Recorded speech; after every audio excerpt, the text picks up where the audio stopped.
It's been 107 days since Sushant Singh Rajput was found dead in his Bandra home. The truth of his demise may finally be revealed very soon. The AIIMS team has submitted its report to the CBI. This was last evening. Sources say that the report is conclusive. Chairman of the AIIMS Forensic Medical Board has said that they are in agreement with the CBI on the case, but more deliberations are needed. Senior officials of the CBI are now analysing the AIIMS report to conclude if Sushant Singh Rajput was killed or if it was a case of suicide. The CBI took over the SSR death case on August 25th. However, with the probe and the entire focus really shifted to the drugs angle, the family of SSR questioned the delay in the investigation. The CBI, however, has responded to these allegations, saying that it's conducting at this point a professional and thorough probe in which all aspects are being looked into. Sushant's lawyer, Vikas Singh, has meanwhile said that if the sisters of the late actor are summoned, they will fully cooperate and will join the investigation.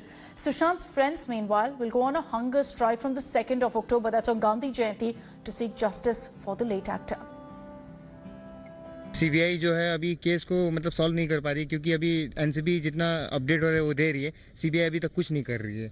तब से मतलब जैसे जो crime scene में था वो उससे पूछताछ करनी चाहिए, बट उससे अभी कुछ कर ही नहीं रहे, आराम से बैठे हुए हैं। तो इसीलिए हम लोग आवाज़ उठा रहे हैं, भूख हड़ताल की कोशिश कर।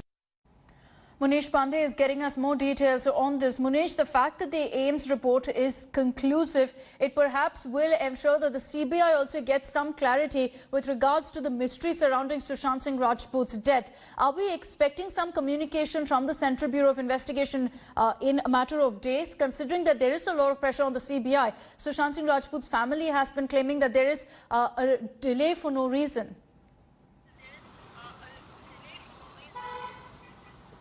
Yeah, well, Akshita, the Central Bureau of Investigation maintains that the AIIMS report is conclusive, which means that they have clarified whether it's a case of homicide or suicide. But what CBI wants to do now is that they will compare the AIIMS report, AIIMS finding, with their own available evidence, which is in the form of the forensic experts report, which recreated the crime scene. The second aspect is the statement of the witnesses, especially the 4 people who were present on June 14 when Sushant died. And the third is profiling of the suspect, which also includes Riya Chakravarti. So now at this point of time, what CBI maintains that the first they will corroborate AIIMS finding with their own findings, and then only they will conclude whether it's a case of homicide or suicide. If there is a contradiction in both the reports, it may delay further. But CBI claims that within a day or two, they will come up with some clarity on their own conclusion and also on what AIIMS has given their opinion to the Central Bureau of Investigation. All right, Munish, thank you for joining us with that update. Hi everyone, Preeti Chaudhary here. Hope you like this video. For latest news and analysis, like and subscribe to the India Today YouTube channel. And don't forget to press the bell icon to stay updated. Thank you for watching.